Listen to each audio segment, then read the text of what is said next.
I would like to compliment Manish for the excellent service he is continuously providing.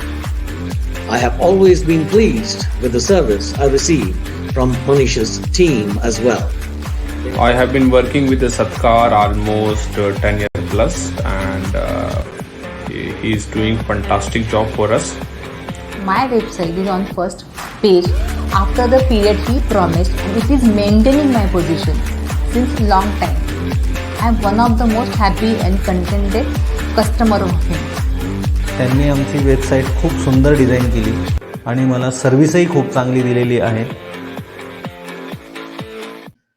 So good evening everyone.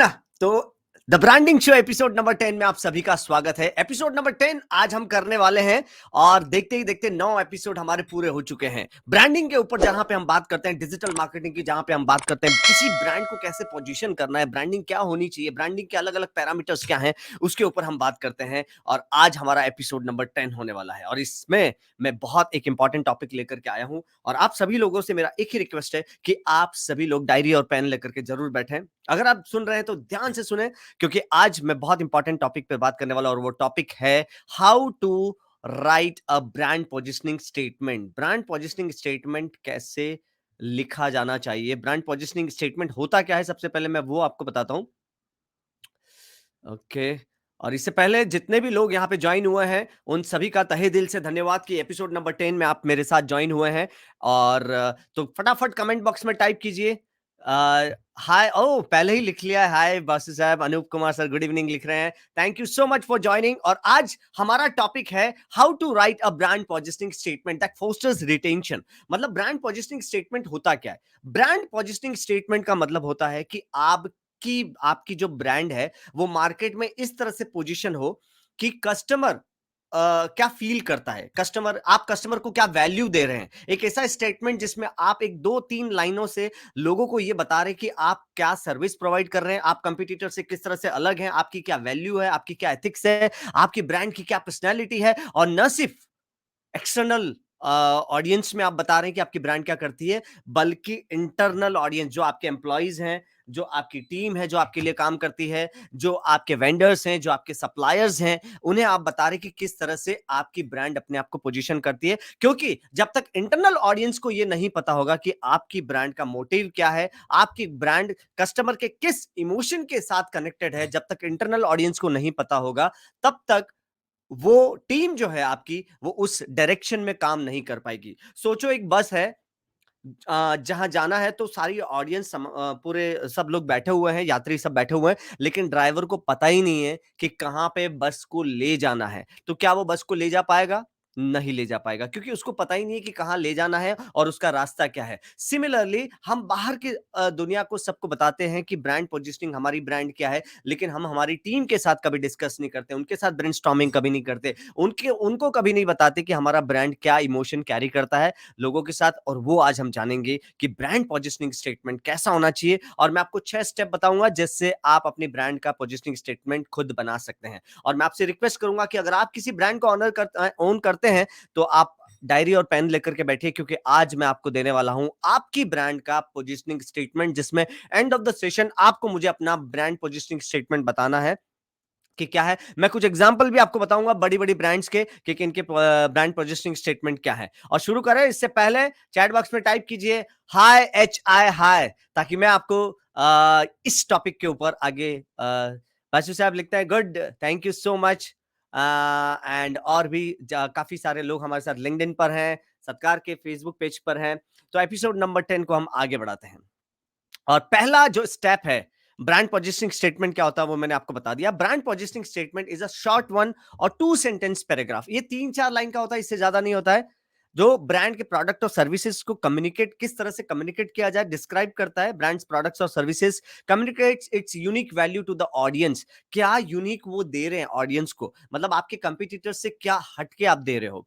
And differentiate it from the main competition. आपके competition से हट के आप customer को क्या दे रहे हो, कौन से इमोशन के साथ आप कनेक्ट कर रहे हो. देखो दोस्तों, एक बात तो तय है कि आप जब भी कस्टमर के साथ जुड़ते हैं, आप कोई सी भी ब्रांड को अगर ओन करते हैं, तो 2 ही चीजें होती है, या तो आपका प्रोडक्ट आपका सर्विसेज कस्टमर को गोल अचीव करवा दे, या आपका प्रोडक्ट, आपका सर्विसेज जो है वो कस्टमर के एग्जिस्टिंग प्रॉब्लम को खत्म कर दे। ये दो ही तरीके हैं आपकी ब्रांड को पोजीशन करने के। क्या बताया मैंने? दो पोजीशन करने के तरीके। एक, या तो आप कस्टमर के गोल अचीव करवा दो, या फिर आप कस्टमर के जो एग्जिस्टिंग प्रॉब्लम है उसको खत्म कर दो, ताकि आप कस्टमर के एक इमोशन के साथ आप कनेक्ट हो सकते हैं। अब स्टेप जानते हैं कि सबसे पहले क्या माइंड में रखने की जरूरत है। What to keep in mind when writing an effective statement. Statement जब आप नोट डाउन कर रहे हैं, सबसे पहली बात तो वो सिंपल होना चाहिए। बहुत टर्मिनोलॉजी, आपने बहुत टेक्निकल बात उसमें लिख दी है।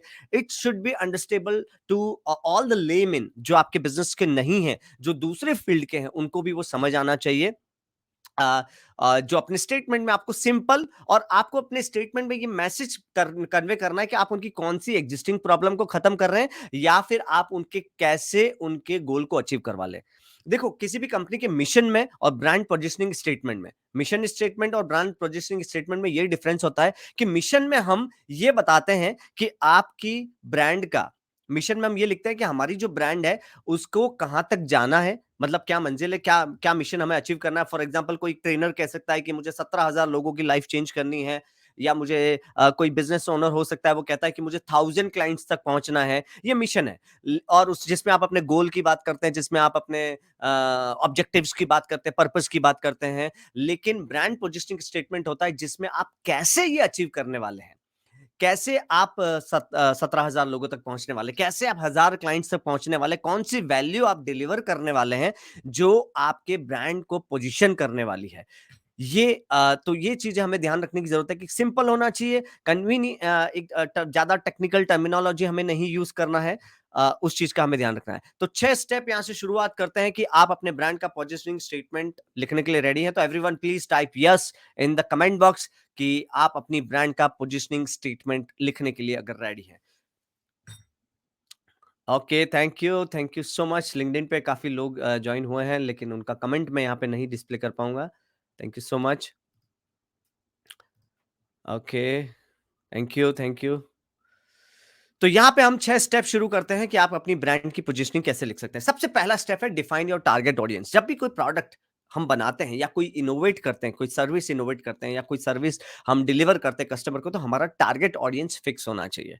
अगर हमारा टारगेट ऑडियंस फिक्स ही नहीं है, तो हम उसकी ब्रांडिंग ही नहीं कर सकते, हम उसका मार्केटिंग ही नहीं कर सकते। This is very basic step कि हमारा टारगेट ऑडियंस क्या है।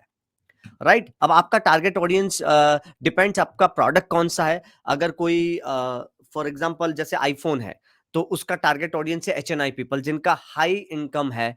उन HNI पीपल है जिनको स्टेटस सिंबल बहुत मायने रखता है, उनका टारगेट है आईफोन। बिकॉज वो फोन नहीं सेल कर रहे हैं, वो सेल कर रहे हैं लोगों का स्टेटस सिंबल सेल कर रहे हैं, वो लोगों की फीलिंग को, इमोशन को सेल कर रहे हैं।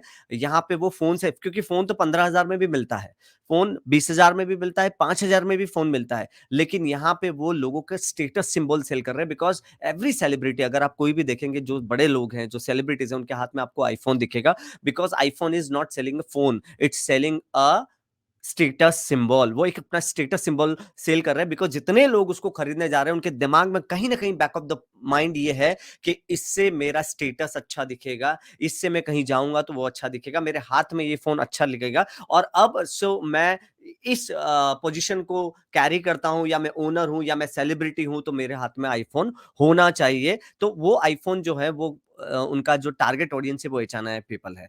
सो they are not selling phone, they are selling a status symbol. तो डिफाइन योर टारगेट ऑडियंस। आपका टारगेट ऑडियंस क्या है? क्या आपका टारगेट ऑडियंस SME ओनर्स है? क्या आपका कंज्यूमर बेस्ड आइटम है, जिसमें आपका टारगेट ऑडियंस हो सकता है हाउस होल्ड पीपल हो सकते हैं, मिडिल क्लास लोग हो सकते हैं, SME ओनर्स हो सकते हैं, जो भी आपका है। सबसे पहले आपको डिफाइन करना है आपका टारगेट ऑडियंस क्या है। बिकॉज आपका प्रोडक्ट हर जगह सेल होगा, आपकी सर्विस हर जगह सेल होगी, it's not at all possible. आपको एक टारगेट डिफाइन करना पड़ेगा, और जब आप टारगेट डिफाइन करेंगे तो आपके दिमाग में आइडियाज आएंगे कि उसको ब्रांडिंग किस तरह से किया जाए। आज मैं ब्रांड पोजीशनिंग स्टेटमेंट ये टॉपिक लेकर के आया हूं बिकॉज लास्ट टाइम मैंने ब्रांड की स्ट्रैटेजी कैसे बनाई ये मैंने पिछले एपिसोड में बताया था।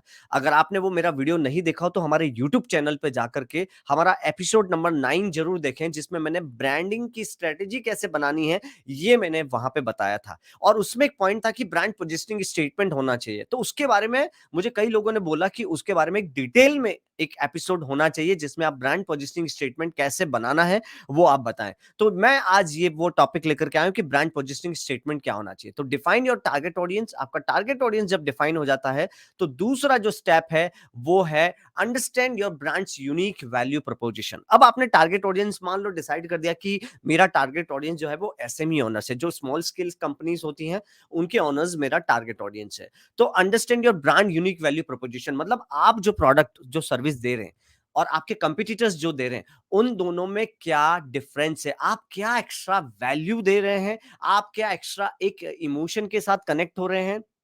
अगर मैं आपको यहाँ पे एग्जांपल दूं तो नाइकी नाइकी के शूज आते हैं। अब शूज बहुत सारी कंपनी के आते हैं बट नाइकी क्या क्लेम करता है अपने ब्रांड पोजिशनिंग स्टेट में, वो कंफर्ट प्रोवाइड करते हैं। वो शूज नहीं सेल करते, वो कंफर्ट प्रोवाइड करते हैं। मतलब उनके जो वियर है, चाहे चाहे शूज हो गए चाहे टी शर्ट हो गए, वो आप वियर करोगे तो आपको कंफर्टेबल लगेगा, आप ज्यादा भाग पाएंगे, आप ज्यादा स्पोर्ट्स कर पाएंगे। तो वहां पे उन्होंने कौन से इमोशन के साथ कनेक्ट हुए, क्लाइंट के कंफर्ट इमोशन के साथ, कि उनको कंफर्टेबल चाहिए, एक एक इमोशन के साथ वो कनेक्ट हो गए। तो आपकी क्या ऐसी यूनिक वैल्यू प्रोपोजिशन है, कौन से एक यूनिक आप एक सर्विस दे पा रहे हैं। अब वो यूनिक वैल्यू प्रोपोजिशन आपकी सर्विस, आपका सपोर्ट डिपार्टमेंट भी हो सकता है कि आपका सपोर्ट सिस्टम बहुत अच्छा है, that is something unique from your competitors, कि आप सपोर्ट बहुत अच्छा देते हैं, आपकी टीम बहुत अच्छी है, या आपका प्रोडक्ट का जो फीचर है वो ज्यादा अच्छा है, या फिर आप का जो फीचर है वो किसी कंपटीटर के प्रोडक्ट में वो फीचर नहीं है। फॉर एग्जांपल सबसे पहले आई थिंक जिस कंपनी ने वॉशिंग मशीन लॉन्च किया था वो बिल्कुल ऑटोमेटिक नहीं था, मतलब उसमें पानी भी भरना पड़ता था, सर्फ भी डालना पड़ता था,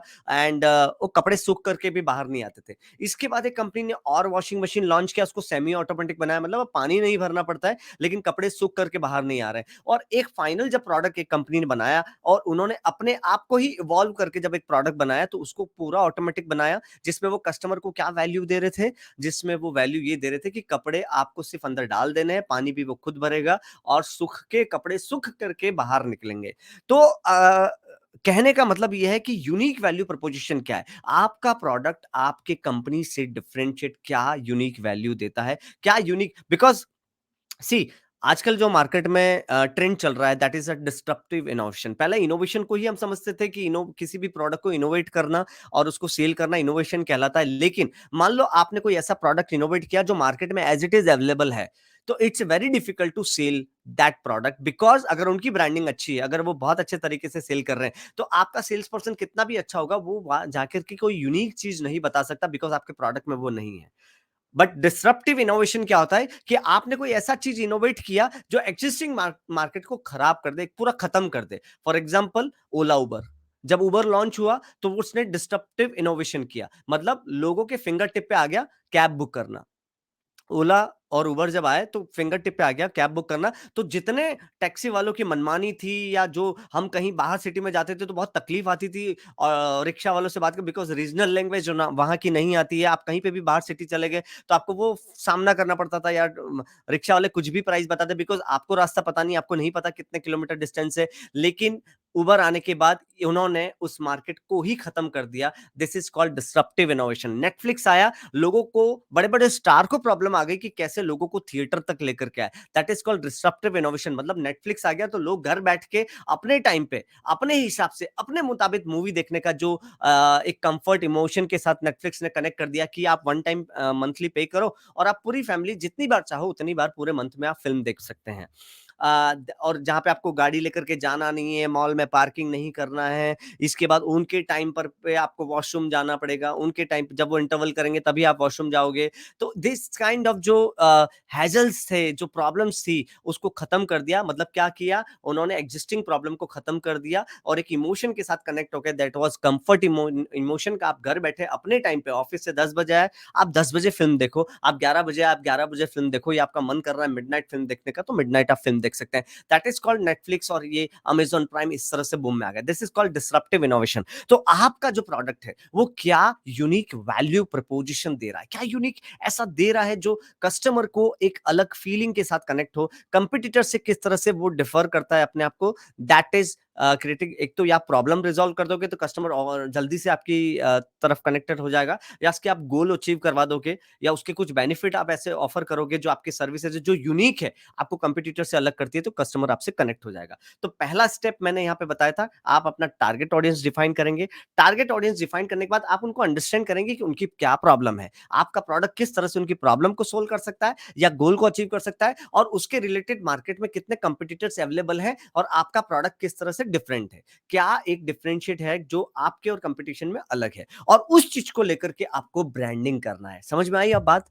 कि जब आपको पता चलेगा कि आप कंपटीशन से, कंपटीटर से इस बात की वजह से अलग हैं, हो सकता है जैसे आपका प्रेजेंटेशन बेहतर हो, आपकी टीम बेहतर हो, आपका फीचर बेहतर हो, जो भी आपको 2-4 पॉइंट्स मिलते हैं या 1 पॉइंट्स में मिलता है जिससे आप अपने आप को कंपटीटर से अलग कर पाते हैं, अब आपको वो जो लाइन है वो अपने स्टेटमेंट में यूज करनी है, वो आपकी सेल्स टीम को आपको ट्रेन करना है, और वो ही आपको उसी चीज को लेकर के ब्रांडिंग करनी है, तो आपका प्रोडक्ट, आपकी ब्रांडिंग फटाफट होगी। तीसरा स्टेप है brand positioning statement, and that is कि आपको अपने ब्रांड के बेनिफिट्स आइडेंटिफाई करने हैं। आपको ये पता करना है कि आपके ब्रांड के क्या बेनिफिट्स हैं। अब वो बेनिफिट्स या तो इकोनॉमिकल हो सकते हैं, मतलब आपका प्रोडक्ट जो है वो एज इट इज है, जो मार्केट में अवेलेबल है कंपटीटर से, लेकिन उसका कॉस्ट बहुत कम है। फॉर एग्जाम्पल, जैसे जियो मार्केट में आया था, तो उन्होंने जो इंटरनेट लॉन्च किया वो कंप्लीटली फ्री किया 3 महीने, और इसके बाद इंटरनेट का प्राइस उन्होंने इतना कम रख दिया कि जितने लोग, चाहे वो वोडाफोन यूज कर रहे हैं, चाहे वो आइडिया यूज कर रहे हैं, चाहे वो एयरटेल यूज कर रहे हैं, लेकिन वो सब जियो की सिम खरीदने के लिए गए, क्योंकि वहां पे उन्होंने सर्विस वही दी। इंटरनेट है, फोन कॉलिंग होगी, सब कुछ होगा, सर्विस वही है, लेकिन इकोनॉमिकल एक बेनिफिट दे दिया कस्टमर को, जिसमें उन्होंने कॉस्ट को कम कर दिया, तो सारा जो मार्केट है वो उनकी तरफ चला गया। या फिर आप कोई इमोशनल बेनिफिट कर सकते हैं, मतलब आपका प्रोडक्ट, आपका सर्विस जो है वो क्लाइंट को एक हैप्पीनेस की फीलिंग दे रहा है, उनको एक खुशी दे रहा है, उनको एक ऐसी फीलिंग दे रहा है जो उनको मजा आ रहा है। फॉर एग्जांपल, आप अगर कोई ऐसा ब्रांड कैरी करते हैं जैसे चॉकलेट्स हो गया, जिसको खाने के बाद हैप्पीनेस फीलिंग आती है। दादा, thank you so much, thank you, thank you so much, this kind of comments actually encouraging me, thank you so much. So यहाँ पे आइडेंटिफाई योर बेनिफिट्स, आपको अपने बेनिफिट लोगों को बताने होंगे, चाहे वो इकोनॉमिकल बेनिफिट है या इमोशनल, या आपका ब्रांड कौन से इमोशन के साथ कैरी करता है। फॉर एग्जाम्पल, अगर आप शॉपिंग मॉल में जाते हैं तो वो एक चॉकलेट आती है, मैं उसका नाम भूल रहा हूँ, जिसके अंदर एक गिफ्ट भी निकलता है, और वो हर शॉपिंग मॉल के बिलिंग काउंटर के पास में होती है, राइट। अब उन्होंने वो चॉकलेट में ऐसा कुछ नहीं, लेकिन हर बार जब जो चॉकलेट खोलते हैं तो उसमें एक अलग नया गिफ्ट निकलता है जो बच्चों को बहुत अट्रैक्टिव लगता है। तो दिस इज कॉल्ड कि वो बच्चों के इमोशन, अब पेरेंट्स भी जब वो देखेंगे तो वो खरीद लेंगे, क्योंकि उनको क्या लगता है, यार इसको देख करके ना मेरे बच्चे के चेहरे पे स्माइल आती है, तो वो बिलिंग काउंटर पे जाते हुए 1-2 चॉकलेट उठा लेते हैं। अगर पेरेंट्स के साथ बच्चे हैं तो वो वैसे ही जीत करने लगते हैं कि उनको वो चॉकलेट खरीदनी है, क्योंकि हर बार उसमें कोई छोटा यूनिक सा गिफ्ट निकलता है। तो दैट इज कॉल्ड कि जब आपका प्रोडक्ट जो है वो कस्टमर के एक इमोशन के साथ कनेक्ट हो जाता है, और जब वो इमोशन के साथ कनेक्ट हो जाता है तो कस्टमर आपके लिए लॉयल हो जाता है, और डेफिनेटली उसका उसको उस चीज को लेकर के आप ब्रांडिंग कर सकते हैं। किंगर जॉय चॉकलेट का नाम जो मुझे याद आ रहा है, जब आप उसको ओपन करेंगे तो उसमें हर बार एक नया गिफ्ट आता है, और इसी को लेकर के उन्होंने ब्रांडिंग की। जब उनका टीवी पे भी ऐड आता है तो वो उस गिफ्ट की बात करते हैं और बच्चे खुश होते हैं, बिकॉज चॉकलेट सब सेल कर रहे हैं, लेकिन किंडर जॉय ने क्या सेल किया, उन्होंने सेल किया इमोशन। कौन सा इमोशन? हैप्पीनेस वाला इमोशन। तो आपका प्रोडक्ट क्या इमोशन कैरी करता है, किस इमोशन के साथ कनेक्ट होता है, या फिर आप अपने प्रोडक्ट को इमोशन के साथ कनेक्ट कर सकते हैं। This is the third point जो आप अपने, और वो आपको अपने उसके साथ स्टेटमेंट के साथ ऐड करना है, ब्रांड पोजिशनिंग स्टेटमेंट के साथ। टारगेट ऑडियंस का क्या पेन एरिया है, कहां प्रॉब्लम है, या उनके गोल कैसे अचीव करवा सकते हैं, और आपके प्रोडक्ट के, आपके ब्रांड के क्या बेनिफिट्स हैं, चाहे वो इकोनॉमिकल बेनिफिट हो, चाहे वो इमोशनल बेनिफिट हो, चाहे वो फंक्शनल बेनिफिट हो। फंक्शनल बेनिफिट मतलब आपका प्रोडक्ट में कोई ऐसा फीचर है जो एग्जिस्टिंग मार्केट में जो प्रोडक्ट अवेलेबल है उसमें वो फीचर नहीं है। फॉर एग्जाम्पल, वैक्यूम क्लीनर आता है, तो पहले वैक्यूम क्लीनर आता है जिसको खोल करके साफ करना होता था, अब ऐसा वैक्यूम क्लीनर आता है जिसमें एक फीचर ऐड कर दिया, वो ऑटोमेटिक अपने आप को क्लीन कर देता है। इलेक्ट्रिक गाड़ियां जब निकली, तो इलेक्ट्रिक गाड़ी जब निकली तो उस बैटरी को चार्ज करना पड़ता था, राइट। और लेकिन टोयोटा हाइड्रा और जो नेक्सा का एक मॉडल है, आई बिलीव समथिंग, लेकिन तो टोयोटा ने ये टेक्नोलॉजी निकाली कि बैटरी जो है कार का, बिकॉज लोगों को बहुत प्रॉब्लम है कि कहाँ पे चार्ज करने जाएंगे, इतने चार्जिंग स्टेशन नहीं है और घर में वो लाइन लेनी पड़ेगी कि उसमें बहुत प्रॉब्लम है। तो वो हाइड्रा में क्या फैसिलिटी, वो बैटरी अपने आप को चार्ज करती है। एक फीचर एक्स्ट्रा ऐड कर दिया, आपका प्रोडक्ट ज्यादा सेल होने लग जाएगा। तो आपको इनोवेशन पे, रिसर्च एंड डेवलपमेंट पे आपको फोकस करना पड़ेगा और इस पे अपनी टीम के साथ बैठ करके आपको R&D करनी पड़ेगी कि आपका जो प्रोडक्ट है वो इमोशनल बेनिफिट दे सकता है या फंक्शनल बेनिफिट दे सकता है या फिर इकोनॉमिकल बेनिफिट दे सकता है। मतलब आपका प्रोडक्ट मार्केट से कम प्राइस में कैसे अवेलेबल हो सकता है। तो ये चीज भी, ये बेनिफिट्स भी आपको अवेलेबल कराना है। और कई बार इकोनॉमिकल बेनिफिट नहीं होता है, लेकिन फॉर एग्जांपल अगर आप स्टारबक्स की बात करें तो स्टारबक्स में एक कॉफी 400 से 500 रुपए की मिलती है, जो हम सभी जानते हैं कि max to max 20 to 25 rupees में एक बढ़िया सी कॉफी मिल जाएगी। लेकिन स्टारबक्स कॉफी सेल नहीं कर रहा है। स्टारबक्स उन लोगों का, उसका टारगेट ऑडियंस क्या है, जो लोग मीटिंग करते हैं, जो लोग इस इंटरनेट एज में पैदा हुए हैं, जो लोग मीटिंग करते हैं या किसी से मिलना है या मान लो बॉयफ्रेंड गर्लफ्रेंड मिलना है या कोई क्लाइंट से मिलने जा रहा है, तो वो क्या करते हैं, नियर बाय स्टारबक्स कॉफी में, कॉफी शॉप में बुला लेते हैं और वहां पर मीटिंग करते हैं। तो स्टारबक्स क्या सेल कर रहा है, कंफर्ट सेल कर रहा है। वो कॉफी सेल नहीं कर रहा है, क्योंकि आप उनकी 400 रुपए की कॉफी लो, आप 1 घंटा भी वहां पे बैठ सकते हो, because they are selling comfort. मैं उनका ब्रांड पोजिशनिंग स्टेटमेंट बताऊंगा अपने एग्जाम्पल में कि किस तरह से उन्होंने कंफर्ट को सेल किया है। अब जिसको भी मीटिंग करनी होती है वो ये नहीं सोचता है कि यार मैं कॉफी पीने जा रहा हूं, उसको लगता है कि यार मुझे यहाँ से मिलने जा रहा है। और वहां पे जब जाकर के बैठेंगे तो वहां पे इंसान कॉफी ऑर्डर कर लेता है, जबकि उसको पता है कि ये 400-500 रुपीज की कॉफी नहीं है। लेकिन वहां पे वो 1 घंटा बैठने वाला है, अपने क्लाइंट से बात करने वाला है और वहां पे एनवायरमेंट ऐसा रहता है, सॉफ्ट, एक म्यूजिक बजता है हल्का सा, और वहां पे आप आराम से बात कर, कोई शोर शराबा नहीं होता है, आप आराम से अपनी बात को कन्वे कर सकते हो। वहां पे वाईफाई अवेलेबल रहता है। तो दिस इज द रीजन कि वो कॉफी सेल नहीं कर रहे हैं, वो कंफर्ट सेल कर रहे हैं। तो आपका प्रोडक्ट, जरूरी नहीं आपका जो प्रोडक्ट है वही सेल कर रहे हैं, उसके साथ आप एक इमोशन अटैच करके वो सेल कर सकते हैं, जिससे आपका कस्टमर आपके लिए लॉयल हो जाए और वो चीज आपके साथ कनेक्ट हो जाए। तो ये 3 चीजें मैंने बताई, टारगेट ऑडियंस फाइंड आउट कर दिया, उसका पेन एरिया फाइंड आउट कर दिया या उसकी प्रॉब्लम फाइंड आउट कर दिया, उसके गोल अचीव करवाने के बारे में आपने सोच लिया। अब अपने ब्रांड के बेनिफिट आपने कनेक्ट कर दिए। अब इन 3 चीजों को मिलाकर के आपके ब्रांड का एक मेमोरेबल आपको स्टेटमेंट बनाना है। इन यहां 3 तक कितने लोगों को समझ में आ गया? Type value in the comment box. आपको लग रहा है कि मैं एक वैल्यूएबल कंटेंट डिलीवर कर रहा हूं, तो type VALUE in the comment box, ताकि मैं अपनी प्रेजेंटेशन को आगे बढ़ाऊं। Type VALUE in the comment box. अब जब आपने टारगेट ऑडियंस फाइंड आउट कर लिया, pain area, thank you so much Sonali Pagar, thank you so much.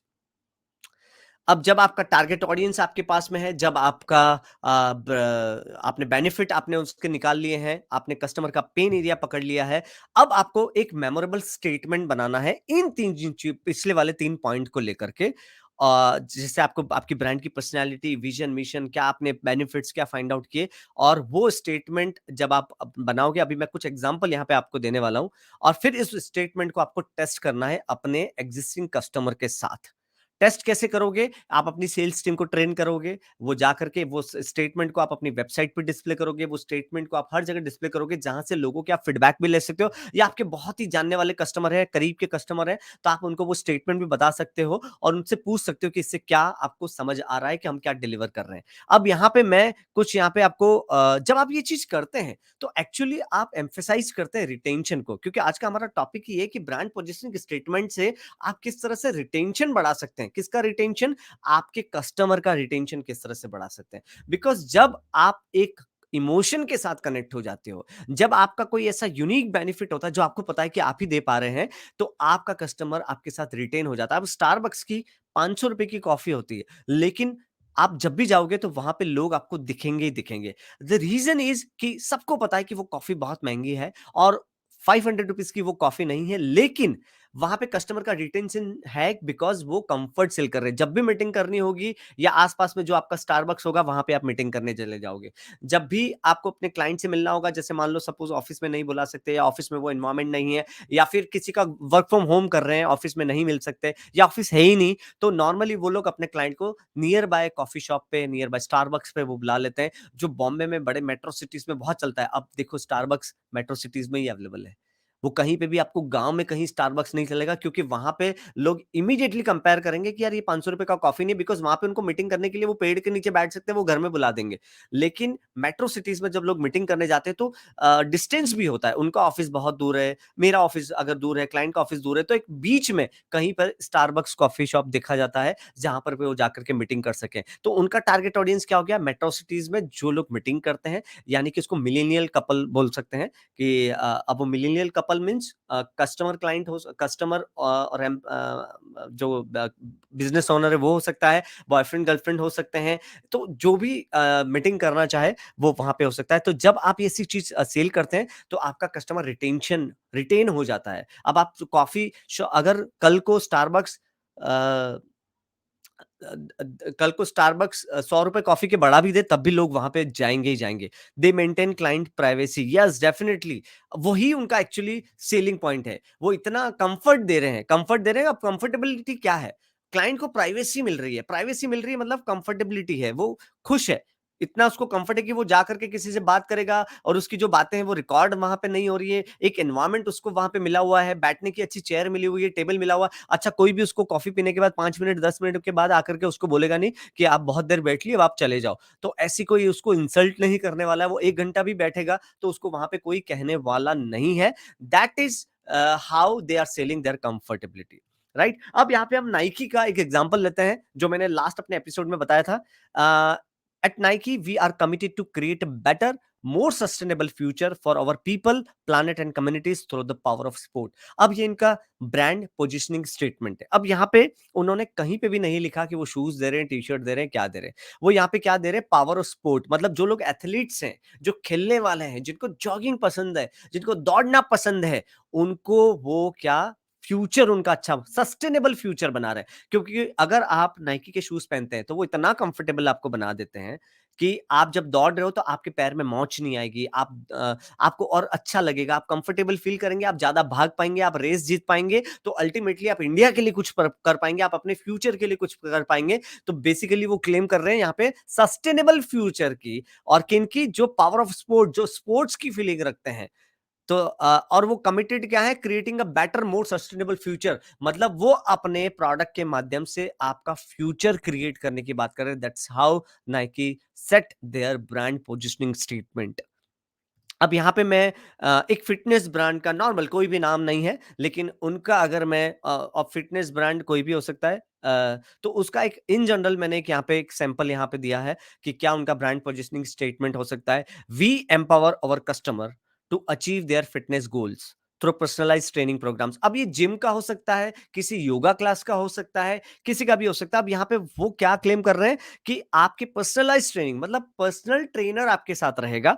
यहाँ पे उन्होंने अपनी यूएसपी बता दी, this personalise training is USP, because आप किसी जिम में जाएंगे शायद वहां पे पर्सनल ट्रेनर ना मिले, लेकिन आपको अपने हिसाब से अपने इक्विपमेंट पे करना है। कहीं आप योगा में जाएंगे तो एक साथ 50 लोगों को वहां पे ट्रेन किया जाता है, बट यहाँ पे वो क्लेम कर रहे हैं कि पर्सनलाइज ट्रेनिंग, मतलब आपके बॉडी के हिसाब से आपको बताया जाएगा। And exceptional customer service with our supportive community, मतलब सपोर्टिव इनकी कम्युनिटी, वहां पे जितने लोग हैं, innovative technology and result driven approach, we help our customer build long term healthy habits and maintain a life time of fitness. अब यहाँ पे ये क्या क्लेम कर रहे हैं, क्या गोल अचीव करवा रहे हैं, लॉन्ग टर्म हेल्दी हैबिट्स, मतलब यहाँ पे सिर्फ आप एक्सरसाइज करने के लिए नहीं आओगे, यहाँ पे आपको डाइट प्लान भी मिलेगा, यहाँ पे आपकी हैबिट पे भी नजर रखी जाएगी। बिकॉज अगर आप योगा क्लास जाते हैं, अगर आप जिम जाते हैं, तो वहां पर आप 1 घंटा जाते हैं, लेकिन बाकी के 23 घंटे बाहर आप क्या खा रहे हैं, क्या पी रहे हैं, उस पे आपकी हेल्थ डिपेंड करती है। तो बेसिकली ये जो फिटनेस ब्रांड है वो ये क्लेम कर रहे हैं कि आपकी हैबिट्स को भी मॉनिटर करा जाएगा, और आपकी क्या हैबिट्स होनी चाहिए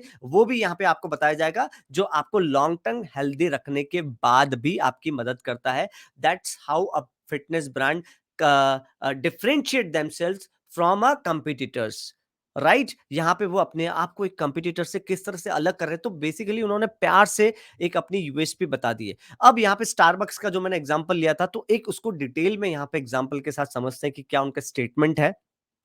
सबसे पहले टारगेट ऑडियंस की बात करते हैं, जो मैंने पहला पॉइंट बनाया। अब यहां पे आपको अपनी ब्रांड का पोजिशनिंग स्टेटमेंट बनाना है। टारगेट ऑडियंस क्या है, जैसे कि स्टारबक्स का है कल्चर मिलेनियल्स। अब उनका मैं पहले ब्रांड पोजिशनिंग स्टेटमेंट पढ़ लेता हूं। To culture millennials Starbucks is a premium coffee house that adds an intimate and valuable experience to a consumer's lifestyle by integrating caffeine with a comfortable environment. यहाँ पे आप समझ पा रहे हैं कि उनका टारगेट ऑडियंस क्या हो गया, कल्चर्ड मिलेनियल्स, मतलब जो मीटिंग्स करते हैं, जो प्राइवेट, जिनको प्राइवेसी चाहिए, ऐसे लोग वहां पे जाकर के, वो उनका टारगेट ऑडियंस है। और ऑब्वियसली वो मेट्रो सिटीज में ज्यादा मिलेगा, तो उनकी टारगेट सिटी, टारगेट एरिया भी वो डिफाइन हो गया। कैटेगरी क्या है, कॉफी प्रोडक्ट्स है। क्या सेल करती है स्टारबक्स, सिर्फ कॉफी सेल करती है, अलग अलग टाइप की उनके पास कॉफीज अवेलेबल है। मेन बेनिफिट, अब यहाँ पे आप अपनी कैटेगरी भी मेंशन कर सकते हैं, जो भी आपका, अगर आपका टारगेट ऑडियंस एसएमई ओनर्स है तो आप लिखिए एसएमई ओनर्स। आपका कैटेगरी अगर कोई मैन्युफैक्चरिंग में है तो मैन्युफैक्चरिंग का लिखें, कौन सी मैन्युफैक्चरिंग का काम करते हैं वो भी आप लिखें। अब मेन बेनिफिट, बेनिफिट क्या है, intimate and valuable experience. Starbucks का मतलब वैल्यूएबल एक्सपीरियंस, मतलब आप जहां वहां जाकर के जब आप बैठेंगे तो वैल्यूएबल टॉक कर पाएंगे, बिकॉज आपको शोर शराबा नहीं है बाहर का। आपको अगर इंटरनेट चाहिए तो वो वहां पे आपको अवेलेबल हो जाता है। आपको एक प्रॉपर बैठने का प्लेस दिया जाता है ना, आपकी प्राइवेसी है। That is called they are selling intimacy, मतलब आप इंटीमेट टॉक वहां पे कर सकते हैं। आपने देखा होगा बहुत सारे कपल्स स्टारबक्स में आपको दिखते हैं। So basically Starbucks for them कि वहां पे आपको इंटीमेसी सेल की जाती है। उनका जो मेन बेनिफिट है वो इंटीमेट बेनिफिट है, जिसमें आप अपनी पर्सनल टॉक वहां पे कर सकते हैं। एंड कंपटीशन, कंपटीशन से किस तरह से अपने आप को, integration of caffeine and comfortable environment. अब इन्होंने कंपटीशन से कैसे अपने आप को अलग कर दिया, because they are not selling, मैंने पहले ही कहा, they are not selling coffee, they are selling comfortable environment, जिससे वो क्लाइंट को इतनी प्राइवेसी दे रहे हैं कि उनको इतना कंफर्टेबल लगता है, और वो कंफर्टेबल इमोशन के साथ वहां पे कनेक्ट हो जाते हैं, और वो कंफर्टेबल एनवायरनमेंट कि इस वजह से ये जो पॉइंट है वो उनको बाकी कॉफी शॉप से अलग करता है, जहां पे 10 रुपए, 15 रुपए, 20 रुपए या 50 रुपए में कॉफी मिलती है, या जहां पे बहुत भीड़ रहती है, जहां पे कोई पर्सनल बात नहीं कर सकता। इसलिए आप जब भी स्टारबक्स में जाएंगे तो कभी भी एक इंसान अकेला स्टारबक्स में कॉफी पीने नहीं जाता है। या तो वो 2 लोग होंगे, 3 लोग जो मीटिंग करना चाहते हैं, या जिनका गेट टुगेदर है, या कभी ऐसा भी हो सकता है कि 3-4 लोग हैं जो गेट टुगेदर करना चाहते हैं, डिस्कस करना चाहते हैं, they go to some Starbucks shop, और वहां पे वो, तो basically they are selling a comfortable environment. तो Starbucks emphasise intimacy, high quality and authenticity to cater to a niche market. अब बहुत नीश मार्केट है, ऐसे बहुत जो लोग हैं जो पर्सनल मीटिंग करना चाहते हैं वो कम है, निश मार्केट है, लेकिन वो उनको ही कैटर करते हैं। ऑथेंटिसिटी, हाई क्वालिटी, मतलब जो कॉफी का मग जो आएगा, कॉफी को जो सर्व करने आएगा, वो सब हाई क्वालिटी रहेगा। वो जो सर्विस आपको मिलेगी, कॉफी भी आएगी तो उसपे ऊपर शायद स्माइली वगैरह बना रहेगा, या कौन सा आप ऑर्डर करते हैं उसके हिसाब से वो पूरा एक मग वग वगैरह पूरा क्लीन हाइजीनिक मेंटेन किया हुआ आएगा। तो this is how Starbucks selling comfortable environment. अब आपको अपना स्टेटमेंट यहाँ पर लिखना है। मैं एक बार समरी कर देता हूँ। तो डिफाइन, अगर आप में से कोई भी कमेंट बॉक्स में टाइप करना चाहे तो अपना ब्रांड पोजीशनिंग स्टेटमेंट टाइप करें। Define your target audience, understand the brands unique value proposition, मतलब आप अपने ब्रांड को किस तरह से कंपटीटर से अलग कर रहे हैं, वो कौन सी ऐसी चीज है जो आपको कंपटीटर से अलग खड़ा करती है। आइडेंटिफाई योर ब्रांड्स बेनिफिट, आपका जो भी प्रोडक्ट है, सर्विस है, ब्रांड है, उसके बेनिफिट्स क्या है। अब बेनिफिट्स मैंने 3 तरीके के बताए थे। इकोनॉमिकल बेनिफिट आप दे सकते हैं क्या, या इमोशनल बेनिफिट, कोई इमोशन के साथ आप कनेक्ट हो सकते हैं जैसे स्टारबक्स हुआ, या फिर आप फंक्शनल बेनिफिट, मतलब आपके प्रोडक्ट में कोई ऐसा फीचर है जो बाकी के अवेलेबल मार्केट में प्रोडक्ट में नहीं है। तो ये 3 तरह के बेनिफिट में आप कौन से बेनिफिट को कैटर करते हैं, फिर आप अपना इन 3 पॉइंट्स को लेकर के एक स्टेटमेंट बनाएं, उस स्टेटमेंट को टेस्ट करें, लोगों से पूछें, लोगों का फीडबैक लें, और एम्फेसाइज रिटेंशन। जब आप इस स्टेटमेंट को बार बार दोहराएंगे, अपनी वेबसाइट पे डिस्प्ले करेंगे, अपने कंपनी के ब्रोशर्स में, अपने कंपनी के लीफलेट में, हर मार्केटिंग प्रोडक्ट पे, या आप अपना कोई प्रोडक्ट सेल कर रहे हैं जिसमें पैकेजिंग हो रही है, तो आपका जो पैकेजिंग मटेरियल है उसके ऊपर भी अगर वो स्टेटमेंट आ रहा है, तो जितना स्टेटमेंट आप उसको दोहराते हैं, आप रिटेंशन को एम्फेसाइज करते हैं। मतलब वो रिटेंशन, आप जो कस्टमर्स हैं वो आपके पास रिटेन रहेगा, फिर चाहे आपकी कॉस्ट कितनी भी हो जाए। मैंने कहा ना कि अगर स्टारबक्स 100 रुपए कॉफी महंगा भी कर देता है, फिर भी उसकी सेल में जरा भी फर्क नहीं आने वाला है, because they are not selling coffee, they are selling a comfortable environment. So with that, अभी आप कोई शेयर करना चाहे तो यहाँ पे शेयर कर सकते हैं। ये था मेरा एपिसोड नंबर 10। अब यहाँ पे मैं आप सभी लोगों से रिक्वेस्ट करना चाहता हूँ कि अभी भी अगर आपने इस वीडियो को शेयर नहीं किया है तो प्लीज, अगर आपको लगता है कि मैं वैल्यूएबल कंटेंट डिलीवर कर रहा हूँ तो शेयर का बटन आप वहां पे दबा दें, ताकि आपके पेज पर ये वीडियो जाएगा तो जितने लोग अगर उसका बेनिफिट उठा सकते हैं, because we are not charging a single rupee for this live show, this episode. और मैं चाहता हूं कि ज्यादा से ज्यादा लोगों तक ये पहुंच सके, और हर कोई, अगर हम निमित्त बनते हैं किसी के आगे बढ़ने के लिए तो इसमें कोई बुराई नहीं है, और हमें कहीं ना कहीं अच्छा ही लगेगा। और अगर आप शेयर बटन पे टिक करते हैं तो आप निमित्त बनते हैं किसी और को आगे बढ़ाने के लिए। तो अपने अपने जब आप मोबाइल पे देख रहे हैं तो वहां पे, फेसबुक पे देख रहे हैं तो वहां पे शेयर का बटन होगा, शेयर करके इस वीडियो को जरूर शेयर कर दें ताकि बाकी के लोग भी इसका बेनिफिट ले सकें। अगर आप हमसे कांटेक्ट करना चाहते हैं तो स्क्रीन पे आपको मेरा नंबर और ईमेल आईडी यहाँ पे दिया हुआ है, आप मुझसे कांटेक्ट कर सकते हैं ताकि आपको ब्रांड को हम आगे बढ़ा सकें। एंड हमारा यूट्यूब चैनल है सत्कार इन्फोटेक या सत्कार सॉफ्टवेयर सॉल्यूशन प्राइवेट लिमिटेड, आपको यूट्यूब पे टाइप करें, और हर सोमवार शाम 5 बजे हम एक नया वीडियो वहां पर अपलोड करते हैं। तो इसी तरह के वैल्यूएबल कंटेंट के साथ तो जरूर हमारा यूट्यूब चैनल भी सब्सक्राइब करें। बाकी किसी भी जानकारी के लिए जो स्क्रीन पर आपको हमारा ईमेल आईडी दिया हुआ है, आप वहां पे कांटेक्ट कर सकते हैं। जो स्क्रीन पर आपको ईमेल आईडी यहाँ पे दिख रहा है, या जो वेबसाइट आपको दिख रही है, वहां पे आप हमें कांटेक्ट कर सकते हैं। तो with that I am just finishing my presentation here. तो आपको ये एपिसोड कैसा लगा जरूर कमेंट करके बताएं।